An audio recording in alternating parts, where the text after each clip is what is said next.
¿Qué es engaño? ¿Cómo está funcionando el engaño a nuestro alrededor? Y no se están dando cuenta, ¿verdad?, que Satanás se encuentra detrás de todo, absolutamente, lo que el mundo está atravesando. Porque él, 1 Juan 5:19, se encuentra detrás y bajo el control de los seres humanos. Cuando recibimos nosotros a Jesucristo como nuestro Salvador, inmediatamente se hizo la luz. Nacimos con el cerebro y el intelecto completamente en tinieblas.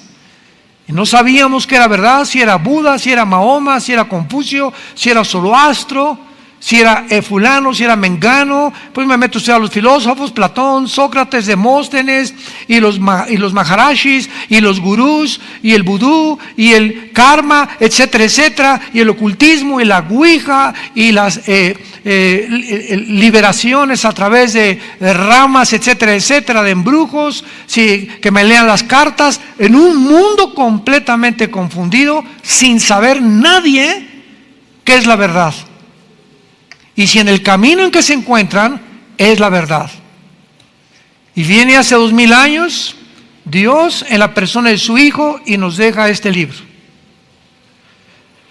Yo siempre les he dicho a los ateos cuando tenemos debates, hay una manera de poder debatir con una persona, sea médico, sea científico, biólogo, sea matemático, sea doctorado en ciencias políticas, no importa el campo académico en el que tú seas un experto, pero siempre en todas las cosas debe regir la lógica más elemental. Si hay un Dios, sí, condicional, si hay un Dios, entonces ese Dios que existe es lógico que si nos ha creado a su imagen y semejanza, tenga interés en que nosotros descubramos que Él existe. De otra manera seríamos animales. ¿Quiénes son los animales a diferencia del ser humano? ¿Verdad? Criaturas en el mar, en los aires, las aves, en la tierra, los mamíferos, etcétera, etcétera, que no tienen conciencia de Dios. Nunca verás un grupo de conejos, alabaré, alabaré. Nunca verás un conjunto de perros ni de caballos, ¿verdad? Tienen conciencia, tienen sentimientos, sufren, son fieles, tienen características preciosas. El perro es de los mejores animales que el hombre pueda tener como su amigo, más que tu compadre. Pero ninguna de estas criaturas está consciente ni de que va a morir, ni tampoco está consciente de que hay algo fuera de ellos, fuera de su mundo, fuera de su dimensión, a quien podemos adorar y a quien podemos realmente atribuir nuestra existencia. Y el ser humano es completamente diferente. No hay una tribu, no hay una sola civilización.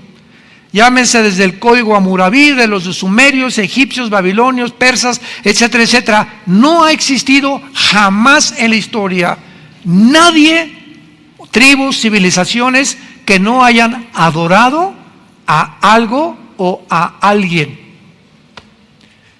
Y cuando nacemos, ¿verdad?, en este mundo y somos apaches o de los Sioux o de los Aucas del Ecuador, mazatlecas o chichimecas o aztecas, etcétera, etcétera, de alguna manera todos estos indígenas y todos estos seres humanos tienen la necesidad intrínseca o de matar a un hombre como los aztecas, sacarles el corazón y ofrecérselos ¿a quién? A los dioses. Todas las tribus en Norteamérica, los verdaderos norteamericanos son los Sioux, los apaches, los cherokees, los indígenas que poblaron los Estados Unidos, que ahorita ya es una nación cosmopolita, ¿verdad? Pero todos ellos creían en los espíritus, enterraban, quemaban a sus muertos porque sabían que los espíritus se los iban a llevar. Todos tenemos conciencia del más allá. ¿Quiénes son los brujos? ¿Quiénes son los espiritistas? se juntan de las manos en las casas, vamos a invocar al espíritu de Cuauhtémoc. ¿Cómo saben que hay algo que trasciende nuestra naturaleza y que podemos tener comunicación a través de la ouija, a través de la lectura de las cartas tarot, a través del café, de la bola de cristal, o comunicándonos con algún espíritu de mi abuelita o de Cuauhtémoc, y vamos a juntarnos a invocarlo para que nos pueda contestar ciertas preguntas que tenemos con el más allá?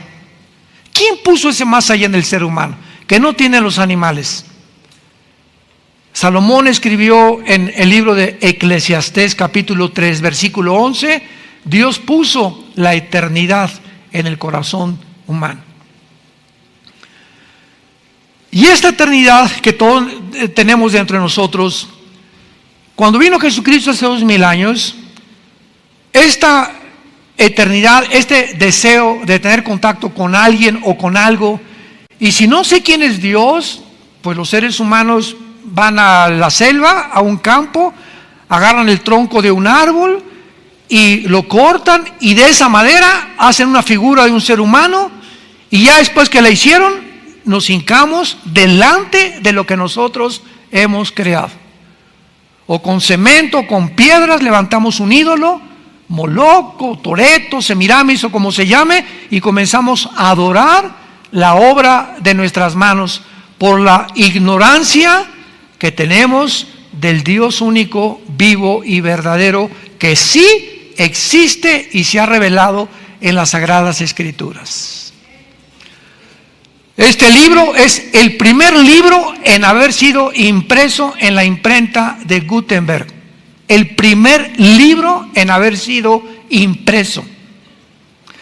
El libro más leído, más vendido, todavía hasta el siglo XXI, de todos los volúmenes y de cualquier escritor que tú me puedas mencionar a través de la historia. No hay un libro más vendido y más leído que las Sagradas Escrituras. Es el libro que contiene los registros, señores científicos, ateos, escépticos y agnósticos que nos escuchan. Es el libro que contiene los registros más antiguos de la genética, biología, química, matemáticas, física, antropología, paleontología y cualquier otra rama académica, historia, geografía que me puedas mencionar. Y todo a través de la historia, lo que el hombre ha descubierto a través de todas estas de historia y geografía, la Biblia lo decía antes. Es más moderna que el periódico de mañana en la mañana. Pero al mismo tiempo es el libro más atacado, más controvertido y más despreciado y vulgarizado de todos los volúmenes o libros religiosos que me puedas mencionar. Si alguien va a atacar como Madonna, como AC, como los Rolling Stones, como Michael Jackson y como cantidad de artistas famosos, grupos satanistas, etcétera, etcétera, nunca atacan el Corán. Nunca hay artistas que agarren un pollo y lo rompan y lo escupan sobre la Biblia, como Swanson. Nunca hay nadie que diga, pues esto y el otro. Siempre el ataque es, nunca verás que en el libro del Corán, o en el Tripitaka de Buda, o en los Vedas de los persas, o en cualquier otro libro sagrado, esté el 666. Pero el 666 aparece en todos los grupos satánicos. ¿Tú crees que es coincidencia? ¿Tú crees que es coincidencia que estas cosas que están en la Biblia, como la marca del anticristo, haya sido comenzada a ser puesta en práctica desde que comenzó la pandemia?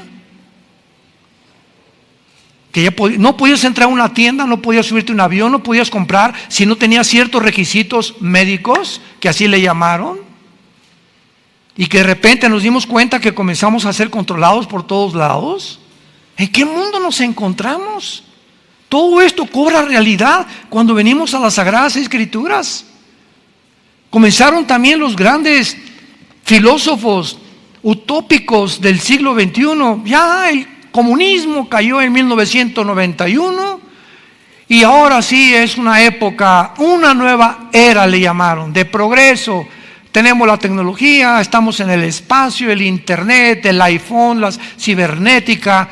Ahora va a ser muy difícil que haya una guerra entre nación y nación, porque el ser humano ha llegado a una ecuanimidad y ha llegado a un criterio tan amplio que sería una locura que una persona le mandara una bomba nuclear a otra nación, sabiendo que la otra nación le puede contestar, y solamente dos locos podrían enfrentarse a una guerra nuclear porque ellos mismos se destruirían. No, el hombre no está tan loco como eso. Es imposible que lleguemos a esta posibilidad.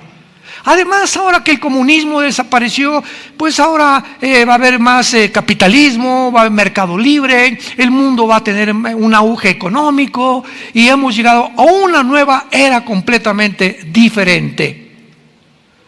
Llegamos al siglo XXI, se levanta un hombre en Rusia llamado Vladimir Putin, comienza a invadir. Los musulmanes atacan las dos torres gemelas, 19 radicales musulmanes, produciendo el primer acto terrorista más grande después de la Segunda Guerra Mundial. Estados Unidos comienza a despertar, ahora sí, ¿verdad? Como decimos aquí en México, ajijolí, cuánto apache.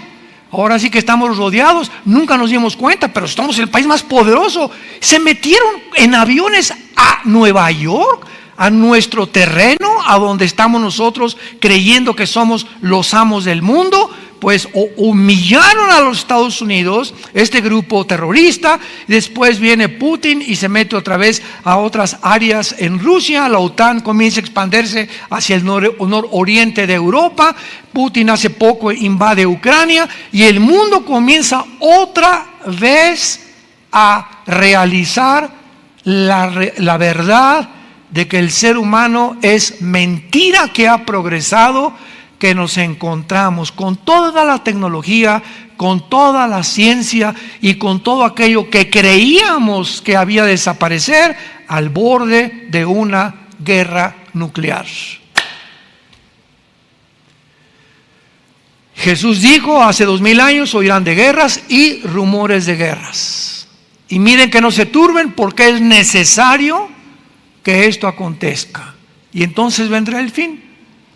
Y esta serie que estoy compartiendo con ustedes tiene ese propósito: analizar eventos tanto científicos, cibernéticos, históricos, teológicos, bíblicos, para poder juntar todo este rompecabezas y poder realmente decir en qué nos podemos basar, tanto con lo que está pasando en el mundo, a la luz de la Biblia, para poder decir realmente somos la primera generación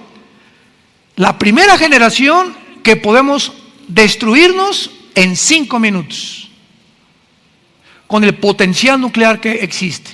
Somos la primera generación donde gracias a la tecnología es evidente y claro y seguro que una sola marca, como ya lo vimos en la pandemia, marcar al ser humano ya es posible a través de la biometría, y una persona puede ya controlar el mundo. Ahorita, por ejemplo, venimos mi esposo y yo de Dallas, entramos ahí en Dallas al aeropuerto, y al pasar para abordar el avión ya no te piden el pasaporte. Una cámara, te paras frente a la cámara y aparece tu foto. Pásele. Le digo: ¿cuándo me retrataron? Esa foto, le dije a mi esposo, nunca me la han tomado. Y yo le dije de broma a la señorita, ¿verdad? Por favor, asegúrese que mañana me publican, en el primer periódico, que me subí al avión. Impresionante. Ya nomás con tu puro rostro. Y al llegar allá a Estados Unidos, de aquí de México allá a Estados Unidos, hay un lugar que se llama Global Entry, entrada global, que se les da esta entrada global. Tú vas con tu pasaporte, desde luego tienes que ser ciudadano americano, y vas a una oficina de inmigración norteamericana y les dices: bueno, estoy americano, quiero el Global Entry porque viajo muy seguido. ¿Qué significa esto? Que te hacen 3 o 4 preguntas, ven tu registro, que hace 10 años no has tenido accidentes automovilísticos, que no te has enmarihuanado, que no has tenido ningún tóxico, que no has sido borracho, que no te han detenido, etcétera, etcétera, y te consideran un ciudadano de confianza, así se llama. Y te dan entonces una tarjeta que se llama Global Entry. Y ahora que regresemos a Estados Unidos, mi esposo y yo, al llegar, yo ya no paso por migración, paso por un aparato donde tampoco meto mi pasaporte. Otra vez me retrata y comenzamos a hacer cola en 5 minutos. Y comenzamos a pasar y me dice el de inmigración: Armando, hello, le digo, y pásale. Marta, pásale. Ya no te revisan nada más que a través de la fotografía, ni siquiera el pasaporte, por el Global Entry. Este es el mundo que estamos viviendo. En China hay cámaras, pero como no se imaginan, en Shanghái y en todas las ciudades, que están retratando millones de caras al mismo tiempo, y tiene las pantallas el gobierno de China donde puede detectar a un delincuente que buscan a tal persona en segundos a través de los métodos computacionales, a través de la cibernética y a través de la biometría. Ese es el mundo que estamos viviendo. Es un mundo que ya puede gobernar un solo hombre, donde pueden ya las naciones entregar su soberanía nacional, y este hombre, que se va a llamar el anticristo, va a gobernar al mundo a través de los chips, ya sea un tatuaje en la mano o un chip que nos meta, que les metan. Yo no voy a estar aquí, yo no sé si tú, o aquí en el entrecejo, y la gente que no tenga ese pasaporte, ese chip, ese tatuaje, no va a poder comprar ni un carro, ni entrar a una tienda, ni entrar a la comercial mexicana, ni una farmacia, ni vender. No puedes hacer nada si no te identificas con ese chip, que ya está en acción y que ya está funcionando en muchos lugares. En Mateo 24, los que tengan su Biblia, Jesús se enfrenta a unas preguntas que también ya contestamos, y las repaso rápidamente, que le hicieron los discípulos. 3 preguntas de carácter escatológico. Escatos en el griego, más allá de, logos, conocimiento. La escatología es la rama de la teología, a los que les interesa apuntarlos, que trata con las cosas futuras. Un escatólogo es un estudiante de la Biblia que se dedica a escudriñar principalmente el área de las profecías bíblicas de los últimos tiempos. Y dentro de la escatología le hacen 3 preguntas a Cristo muy interesantes, que Él contesta y otra no la contesta. Y dice el versículo 3: estando sentado Él, o sea Jesús, en el monte de los olivos, los discípulos se le acercaron aparte diciendo: pongamos atención a estas 3 preguntas que le hicieron. Dinos, número 1, ¿cuándo serán estas cosas? La primera pregunta está relacionada con el versículo anterior, que el templo, que era una atracción tremenda en aquellos tiempos que hizo Salomón, lo admiraban, este edificio. ¿Quién puede derrumbar este edificio? Cuando vio Cristo a los discípulos, que estaban asombrados más por el edificio que por su persona, les dijo: ven este edificio, les puedo decir que no va a quedar piedra sobre piedra. Esta primera pregunta que le hicieron a Cristo, ¿cuándo sucederán estas cosas?, está relacionada de cuándo pasará que el templo sea destruido. Esta sucedió 70 años después de Cristo, cuando el general Tito de Roma entra a Jerusalén y acaba con Jerusalén. Y no queda piedra sobre piedra. Se cumple al pie de la letra las palabras de Jesús. Pero quedan 2 preguntas más. La segunda pregunta es: ¿qué señal habrá de tu venida? O sea, podemos darnos cuenta cuando tú regreses, de alguna manera, porque nos has dicho, te vas y vas a regresar. ¿Hay alguna señal para que cuando regreses sepamos nosotros que tú vas a regresar? Cristo le da esta respuesta en el versículo 29 y 30 del mismo capítulo 24 de Mateo. E inmediatamente después de la tribulación de aquellos días, el sol se oscurecerá, la luna no dará su resplandor, y las estrellas caerán del cielo, y las potencias de los cielos serán conmovidas. Entonces aparecerá la señal del Hijo del Hombre en el cielo. Y entonces lamentarán todas las tribus de la tierra, y verán al Hijo del Hombre viniendo sobre las nubes del cielo con gran poder y gloria. Esta segunda pregunta, ¿cuándo será la señal?, se cumplirá al final de la tribulación. Pero antes hay otra pregunta que es la que nos atañe y la que hemos estado investigando y tratando de contestar, y gracias a Dios que ya la podemos contestar, repito, por el análisis que podemos hacer de las señales, de la historia, de los eventos a nuestro alrededor y principalmente de las Sagradas Escrituras. Dice así la última pregunta: ¿y qué señal habrá del fin de la historia? Se puso en el griego siglo, el fin de la historia o el fin de la historia humana o el fin del siglo, como le querramos llamar. Cristo no contesta esto. ¿Qué señal habrá del fin del siglo? O sea que ya la historia se terminará. Sin embargo, cuando leemos en el versículo 5 que Jesús comienza a decirles, solamente les voy a dar algunos datos importantes.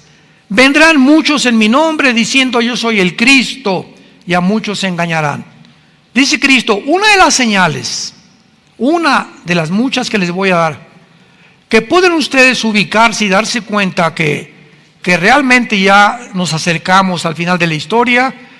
Se van a levantar cantidad de hombres diciendo que son el Mesías. La palabra Cristo, Yeshua en el hebreo es el Mesías. Vendrán muchos diciendo yo soy el Mesías, o sea, el ungido de Dios, el Salvador del mundo. Y este mensaje lo traen la mayoría de los gobernantes en el mundo actualmente. Muchos gobernantes surgen inmediatamente y todos hacen, sabemos, promesas que ninguno cumple. Pero todos nos prometen qué cosa, que nos van a salvar, que la economía va a mejorar, que va a mejorar tu nivel de vida, bla, bla, bla, bla. Y la gente, ¿verdad?, engañada por la política, votamos por estos gobernantes que en el mundo entero, a través de toda la historia, conquistadores, dictadores, etcétera, etcétera, han engañado a la humanidad. Pero Cristo no se refiere políticamente, se refiere espiritualmente. ¿No han visto ustedes en las redes sociales, hace de 6 meses para acá, ya no vamos tan lejos, cuántos Mesías Israel está diciendo que ya llegaron? Métanse los Mesías de Israel en Google, lo puedes encontrar.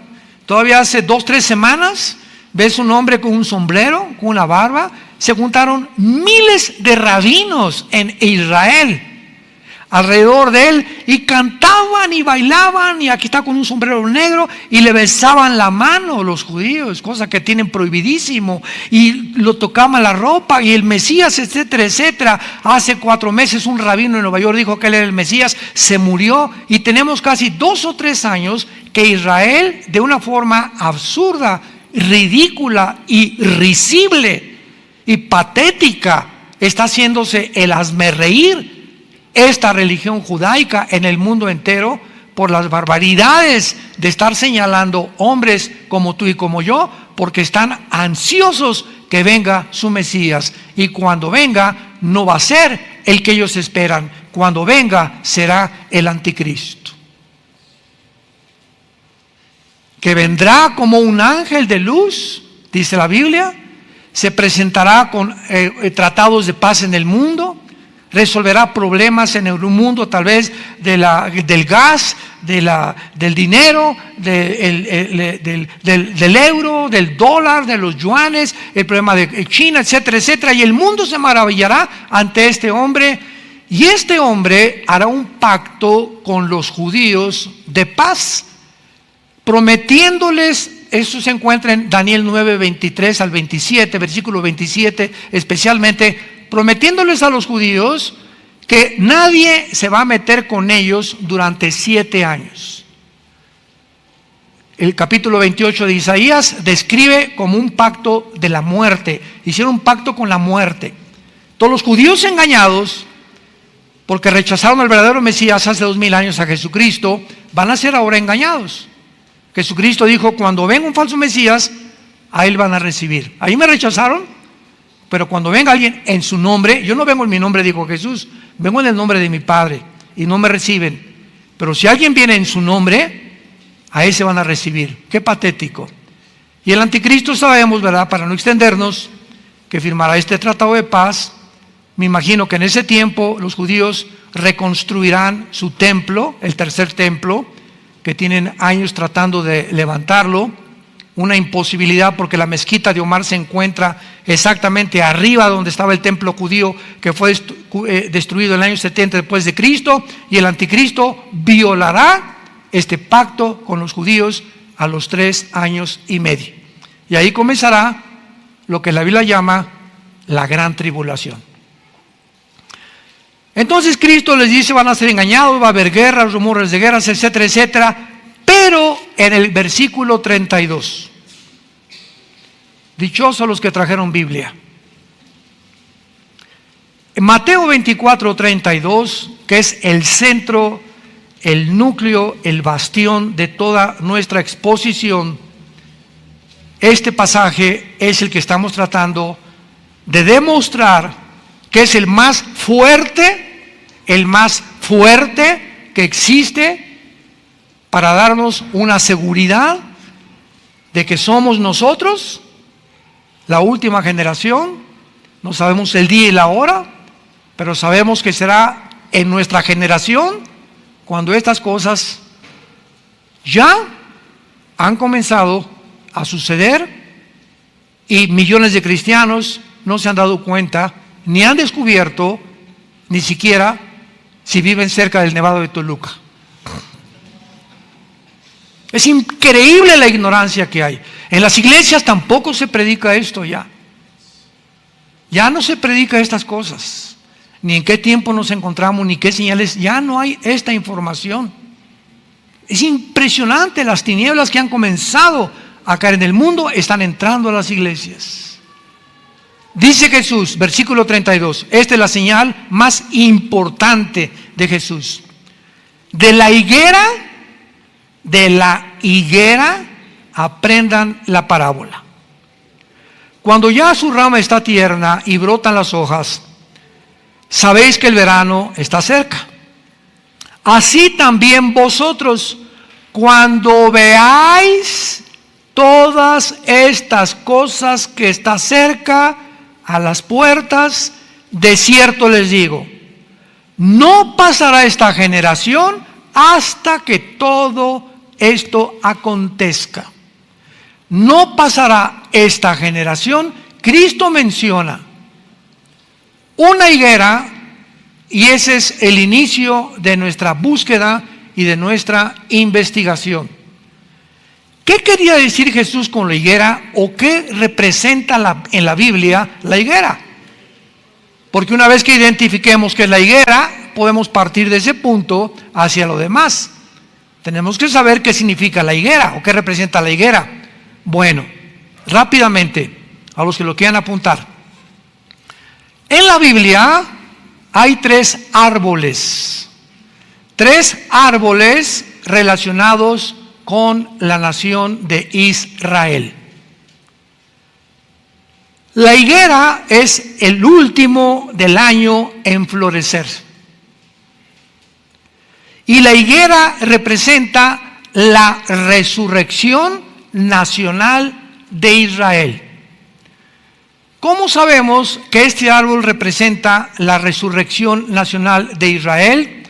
Veamos en Lucas capítulo 13, después de Mateo está Marcos y después Lucas. Lucas capítulo 13, versículo del 6 al 9, dijo también esta parábola. Tenía un hombre, ¿una qué? Una higuera plantada en su viña, y vino a buscar fruto en ella y no la halló. Y dijo al viñador: He aquí hace 3 años que vengo a buscar fruto en esta higuera y no lo hallo. Córtala, ¿para qué inutiliza también la tierra? Él entonces respondiendo le dijo: Señor, déjala todavía este año, hasta que yo cabe de ella y la abone. Y si diré fruto, bien, y si no, la cortará después. Pregunta: ¿a quién creen ustedes que se refería Cristo con la higuera? Pues a Israel. Tenía un hombre una higuera plantada en su viña. Israel es la higuera de Dios. Vino a buscar fruto en ella. ¿Quién vino a buscar? Jesús. Vino primero a las ovejas de Israel. Él venía primero a los israelitas descendientes de Abraham. Y no halló fruto en ella. Lo crucificaron. Y le dijo al viñador: hace 3 años que vengo a buscar fruto en la higuera. 3 años duró el ministerio de Jesús. Y no lo hallo. La higuera representa y siempre está relacionada con la vida de la resurrección de Israel. Y entonces, ¿qué le dijo, verdad? Que ya la higuera no va a dar fruto, está completamente podrida. Ahora comparamos esto con Mateo 21. Otro caso, porque repito, primero tenemos siempre en la Biblia que buscar el significado para no inventar. Pues yo creo que piensa esto, o yo creo que significa esto. No, espérame tantito, la Biblia no es de interpretación privada. La Biblia se interpreta a sí mismo. Dice la Biblia en Lucas capítulo 21, versículo 18. Mateo 21, versículo 18. Por la mañana, esto fue el día anterior que lo crucificaran. Mateo 21, versículo 18. Volviendo a la ciudad tuvo hambre, y viendo una higuera cerca del camino, vino a ella y no halló nada sino hojas solamente, y le dijo: nunca jamás nazca de ti fruto. Y luego se secó la higuera. Viendo esto, los discípulos decían maravillados: ¿cómo es que se secó enseguida la higuera? ¿Qué representaba esa higuera el día antes que lo crucificaran? ¿A quién fue a quien maldijo Jesucristo? A Israel. He venido a lo mismo. Venido a buscar fruto, ¿verdad? Una higuera seca, representando cómo es posible que no estés dando fruto. Y maldice Cristo la higuera, y vemos que Israel muere, se seca Israel como nación después de la crucifixión, y hasta 1948, 14 de mayo de 1948, ante los ojos expectantes historiadores, antropólogos del mundo, geólogos, etcétera, etcétera, vemos ante el mundo la resurrección de una nación después de casi 2000 años de haber sido exiliada, dispersada en todas las naciones del mundo, sin ninguna posibilidad de que este grupo de judíos dispersados en todas las naciones del mundo pudiera mantener durante casi 2000 años la esperanza de regresar a Israel. Y gracias al genocidio de Adolfo Hitler y de los nazis, que la Liga de las Naciones, en aquel tiempo no era la ONU, era la Liga de las Naciones, al ver que 6 millones de judíos habían sido masacrados, que habían sido masacrados imbéciles, idiotas, tarados, retrasados mentales, gente incapacitada, porque los nazis odiaban a una persona con defectos físicos. Cualquier persona con defectos, la orden era matarlos, exterminar al mundo. Era el sueño de Hitler, y que sobreviviera solo una raza, la raza aria, los blancos, güeros y de ojos azules. Ese era el sueño de Hitler, porque él creía que esa raza era la que iba a controlar el mundo algún día, los arios. El mundo se espanta y ve 6 millones, todo, mataron gitanos, mataron homosexuales. Bueno, fue una cosa espantosa lo que los nazis hicieron. Se juntan las naciones y votan para que Israel, después de casi 2000 años, les den permiso a través de la declaración de Balfour, un hombre en Inglaterra, y de Teodoro Herzl, un judío del siglo XIX que comenzó a soñar que era el tiempo de regresar a Israel. Le permite las Naciones Unidas regresar a Israel, y dice Isaías 66, ¿podrá una nación resurgir en un día? Y nunca ninguna nación jamás en la historia ha podido conformarse nacionalmente en un día más que la nación de Israel. Cuando Jesús, en nuestro pasaje de Mateo 24:32, regresamos, y una vez que ubicamos que la higuera es Israel, bueno, rápidamente les digo los otros dos árboles. El otro árbol en la Biblia es el olivo. El olivo representa las bendiciones de Israel desde los patriarcas, que los encontramos en Romanos capítulo 11. Se describe a Israel como el olivo natural, ¿se acuerdan? Y a nosotros, la iglesia, como el olivo silvestre, que fuimos injertados, y las bendiciones de Abraham, que recibía Israel al rechazar a Cristo, ahora nos pertenecen. Somos beneficiarios por tener a Cristo, la semilla prometida a la mujer, de las bendiciones de Abraham. No somos Israel, porque Israel es el olivo natural y nosotros el olivo silvestre. Pero el olivo representa, repito, las bendiciones espirituales de Israel. Y el tercer libro de la Biblia es la vid. La vid, las uvas, de ahí sacan el vino, y representa la vida religiosa de Israel. Juan capítulo 15, Jesús dijo, yo soy la vid. No dijo, yo soy la higuera. Tampoco dijo, ¿verdad?, yo soy el olivo. Yo soy la vid verdadera.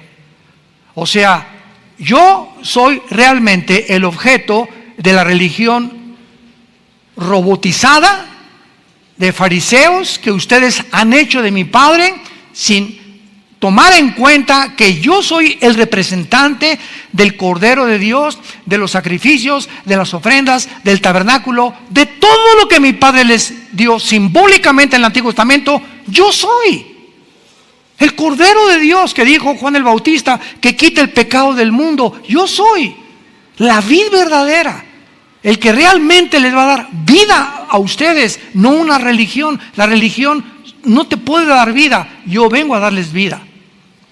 Tú puedes ser católico, puedes ser protestante, puedes ser bautista, puedes ser pentecostal, puedes ser mormón e irte al infierno. No es tu religión la que salva, es la persona de Jesús.